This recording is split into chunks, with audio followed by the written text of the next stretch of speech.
There are two kinds of people who buy old houses in the bayou. People who know what they're getting into, and people who find out. Most of the time, the difference shows up late. Not when you walk the property, not when you check the structure, not even when you spend your first night there. It shows up when something doesn't fit, and you don't have a way to explain it. This was sent to me by a man named Daniel Foss. He sent it in written form, typed, no edits, no follow-up. He asked me not to contact him after I read it. The only thing he said was, I just needed someone else to know it happened. He didn't ask for an explanation. He didn't ask if I believed him. He didn't ask me to check anything. Just that. So, here's what happened. The first thing that was wrong was the sound. Not a creak, not a groan. Houses settle, I know that. 14 years in construction, you hear everything a structure does before it fails. This wasn't that. It was rhythmic, like something chewing. I bought the house in March. 1947 build. Pier and beam foundation, cypress siding. Houma area, about 40 minutes south of Baton Rouge, down a road that ends at a canal. The listing called it a fixer-upper with character. The price said something else. I'm a flip contractor. I buy places like this, fix what matters, and move on. 11 houses in 6 years. I know what I'm walking into. I thought I did. My name is Daniel Foss. I'm 38. I drove out on a Saturday. Slept in my truck the first 2 nights. That's normal. You don't stay inside a place like that until you understand it. Day 3, I started the structural assessment. The sound started that night, 11:42 p.m. I remember the exact time because I had just checked my phone. Message from my daughter. I didn't open it. That's when I heard it. From the east wall, not above, not below, inside. I stood there for a few seconds trying to place it. It didn't move, didn't change, just kept going. Same rhythm. I told myself it was termites. Terrebonne Parish has termites the way other places have weather. Formosan, usually. They hollow wood from the inside and leave the surface intact. I've seen it before. I've fixed it before. That's what this was supposed to be. I told myself I'd deal with it in the morning. At the time, that made sense. That's the first thing I should have done differently. Morning came. I put my hand on the east wall in 4 different spots. Cold, not surface cold, not air-conditioned cold. Different. Like the temperature was coming from inside the wall, not the room. I checked the other walls. Normal. Just that one. I told myself the insulation was shot. Old houses in humid climates do that. Insulation breaks down, stops holding temperature. You get uneven walls. Simple. I started pulling up the baseboards to check the foundation sill. The wood underneath was intact. No tunneling, no frass, no termite damage anywhere. I stayed there longer than I needed to, just looking at it. My hands were steady. Everything else wasn't. I stood up and put my hand back on the wall. Same spot. Still cold. Exactly the same. The sound didn't come back while I was working. It didn't fade. It didn't slow down. It stopped. Completely. Like something that had been active decided to stay still. I noted that and kept working. By the second week, I had a system. Up at 6, exterior work until noon, Interior until dark. Truck at night. The routine mattered. It keeps you from overthinking things that don't need it. I was making progress. Kitchen framing, solid. Bedroom subfloor, needed replacing, but not urgent. Plumbing, mid-90s PVC, not original. Someone had already done part of the work years ago. Nothing unusual, except the east wall. It stayed cold. Same as the first morning, same as the second. No spread, no change. Just that one section. On day 9, I brought in a thermal camera. I use it for moisture assessment. Temperature shifts usually point to water intrusion. I ran it across every wall in the house. Normal readings, until the east wall. The screen showed a pattern I hadn't seen before. Not uniform cold, not isolated pockets, lines, vertical, narrow, evenly spaced from floor to ceiling. 7 of them. I held the camera still for a few seconds just to make sure it wasn't drifting. It didn't move. The lines stayed exactly where they were. I adjusted the angle. Same result. I told myself it was termite galleries. They can show up like that on thermal. That made sense, at least at first. But termite patterns aren't clean. They branch, they follow grain, they cluster. These didn't. These were straight, too straight. I lowered the camera, looked at the wall without it. Nothing, no marks, no seams, no indication anything was inside. I lifted the camera again. Same 7 lines, same spacing. I realized I'd been holding my breath. I don't know when I stopped. I told myself it was structural. Old reinforcement, different material inside the wall. A repair from decades ago. Something the camera was picking up differently. That made more sense than the alternative. I turned the camera off and kept working. The sound came back on day 12, 11:44 p.m. 2 minutes later than the first time. I noticed that, not because I was scared. I wasn't. I was tracking it. If something repeats, you measure it. That's how you figure out what it is. The sound had changed. It wasn't chewing anymore. It was movement. Slow, controlled, like something shifting its weight. The kind of sound you hear when an animal settles into position. Not scratching, not gnawing, just adjusting. I stood there for a few seconds listening, trying to place the direction. It was still coming from the east wall, same as before, same general area. I stepped closer.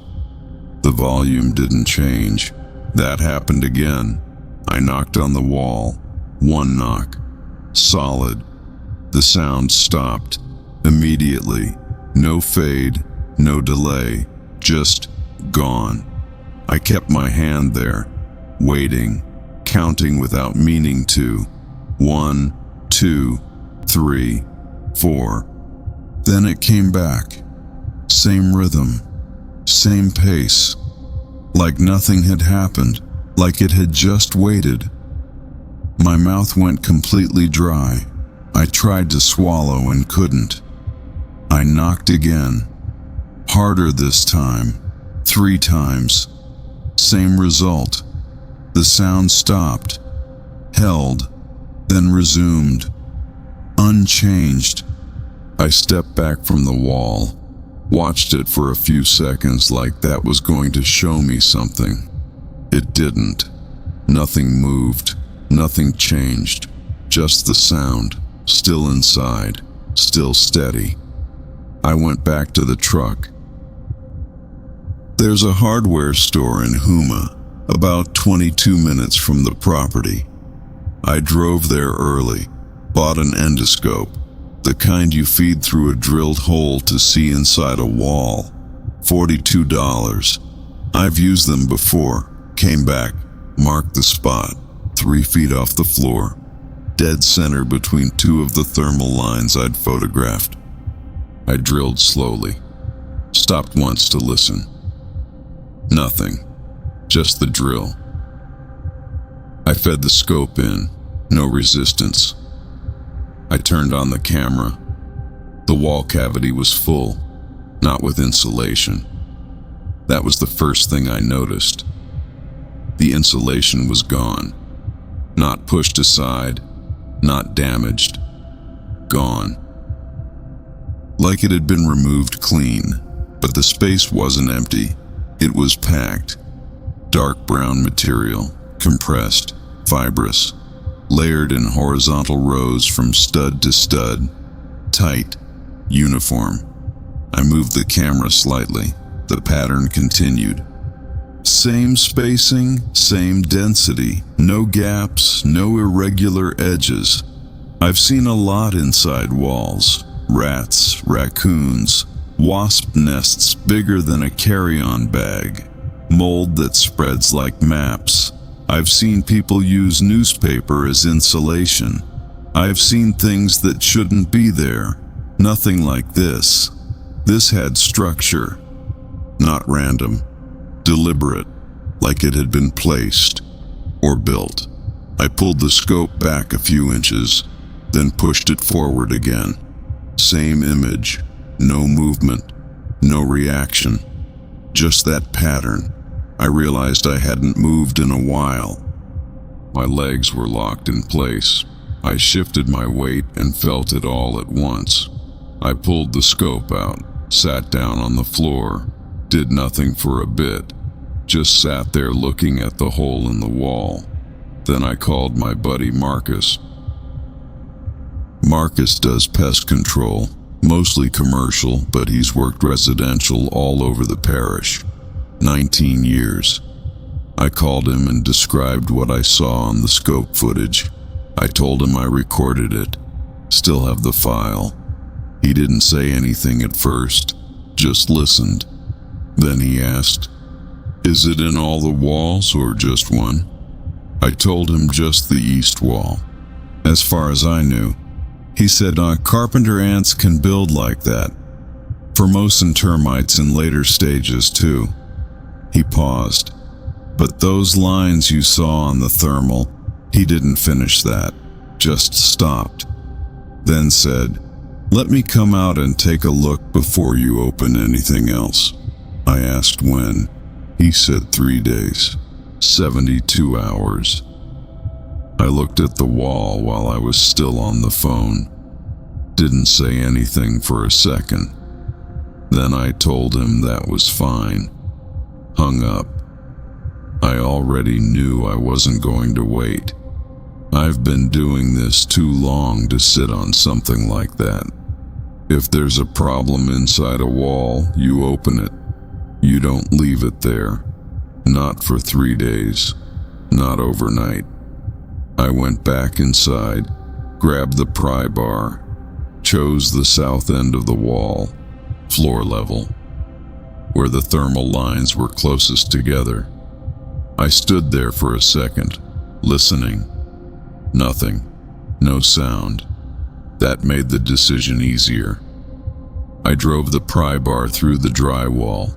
Clean. No resistance. I pulled the section back. The cavity was empty. Completely clean. No fibrous material. No pattern.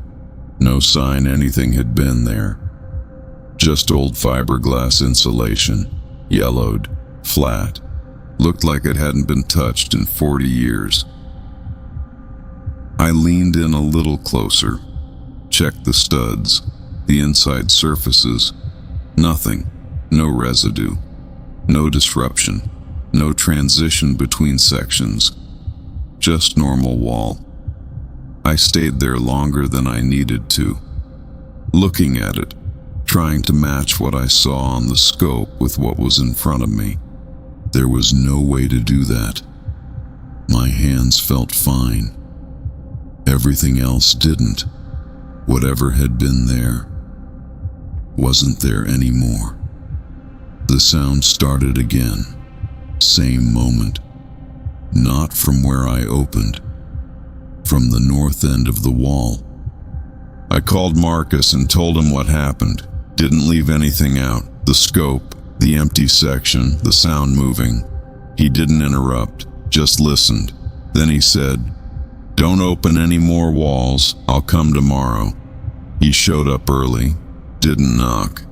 I heard his truck pull in and stepped outside. We didn't talk much. He grabbed his kit and went straight in. Told me to stay outside. Said he worked better without someone watching. That didn't bother me. I let him go in alone. 45 minutes. I checked the time twice. Didn't hear anything from inside. No tools, no movement, nothing. When he came out, he had his phone in his hand, looking at it, not using it, just holding it there like he'd opened something and didn't finish reading. I asked him what he found. He said, "I didn't find anything." Same words, same tone, flat. I told him about the scope footage, said I had it saved, offered to show him. He shook his head, didn't even look at me when he did, said, "Dan, this house is old." Paused. "Old houses out here, they do things you can't always explain." I waited, thought he was going to add something. He didn't. I said, "What does that mean?" He looked at the wall behind me, not at me, at the house, then said, "It means don't sleep in there." That was it. No explanation, no follow-up. He walked back to his truck. I stood there for a second, trying to decide if I should stop him. I didn't. He got in and left. I texted him twice that afternoon, asked what he meant, asked if he'd seen something. No reply. Next day, one message. "Just don't open the other walls." That was it. I read it twice, then a third time. My hands were steady. I couldn't think in straight lines anymore. I slept in the truck that night, and the night after. On the third night, I told myself I was being irrational. I've worked in buildings that should have been condemned, places where the structure wasn't safe to stand under, places where people left. I didn't. I was losing money sleeping in a truck in my own driveway. That's what made the decision, not the sound. I went inside at 9 p.m., set up my sleeping bag in the main room, away from the east wall, far enough that I could tell myself it didn't matter. I turned the lights off and lay there, listening. Nothing, just the house. Normal sounds. At 11:42 p.m., it started. Same time as the first night. Exact. I didn't move. Just lay there, counting, trying to track the rhythm. It was coming from the east wall and the west wall at the same time. That was new. I stopped counting, tried to focus on the direction. There wasn't one. It didn't move across the space. It existed in two places at once. Same pace, same pattern. Underneath it, something else. Lower, slower. A long exhale. Not air shifting, not pressure. A controlled release. I held my breath without realizing it. Listened for it again. It came back. Same length, same control, like it knew I was listening. I tried to sit up. My legs didn't move. I looked down at them. Nothing wrong with them. They just didn't respond. I stayed there, flat on my back, breathing, listening. Time didn't move the way it should have. I checked my phone once, didn't read it, just the time. 11:53. Then I stopped checking. At 12:04, everything stopped. No fade, no transition, just gone. I waited, didn't move. Then, from the east wall, a single sound, a knock. One solid, not inside the room, inside the wall. I didn't move, I didn't make a sound. I stayed there until morning. I want to stop here for a second. Daniel sent 4 photographs with his account. The first 3 are what you'd expect. Old house, opened walls, scope footage that doesn't show much unless you know what you're looking at. The 4th one is different. It's the east wall, taken the morning after the last night he describes. There's a ruler in the frame, laid flat along the baseboard. That tells me he was measuring something, not guessing.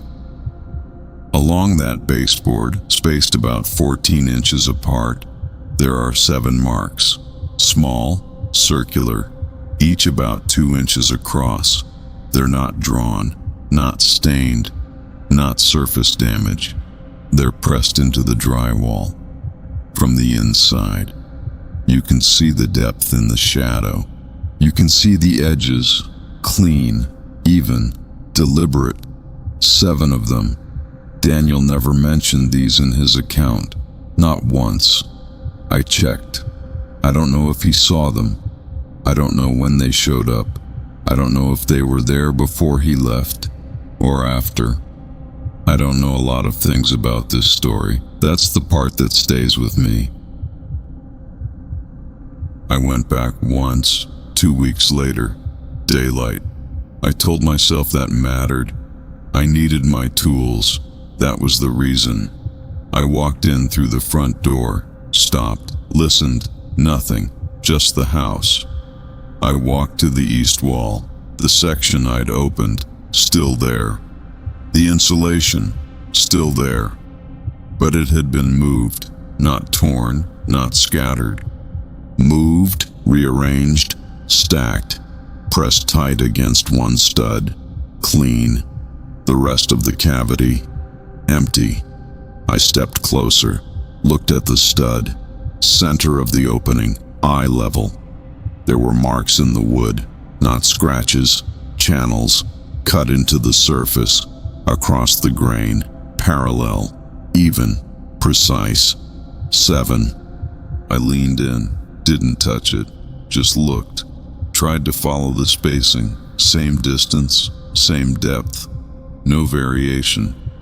I reached for it, stopped, looked at my hand, held it there, didn't move. Something in me didn't want to make contact, not hesitation, not doubt, refusal.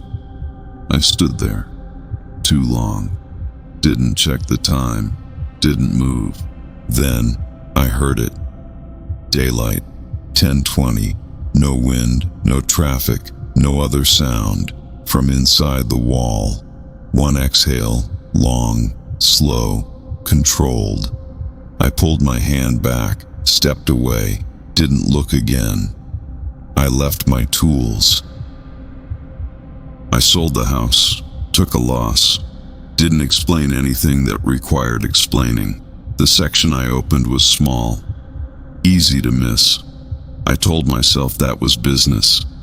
Told myself whoever bought it would renovate it and find nothing. Told myself what Marcus said. Old houses out here do things you can't explain. I've been in 6 houses since, different parishes, different builds, same work. Last month, La Fourche Parish, 1961 ranch house, walk-through, bedroom wall. I put my hand on it, checking for moisture. Cold, not uniform, not the AC, vertical, even. I didn't move my hand, counted without meaning to, didn't get past 30. Then I heard it. faint. Behind the drywall, something adjusting. I pulled my hand away. Finished the walkthrough, wrote the report, marked the property as structurally sound. I haven't touched that wall again, and this time, I didn't check the rest of the house. Daniel Foss sold the property in Terrebonne Parish in early May. I looked up the listing after he sent me this. The description reads, "Recently updated, ready for final renovation. Original cypress framing intact throughout. No mention of wall damage, no mention of repairs. The house sold in 6 days. I don't know who bought it. I didn't ask."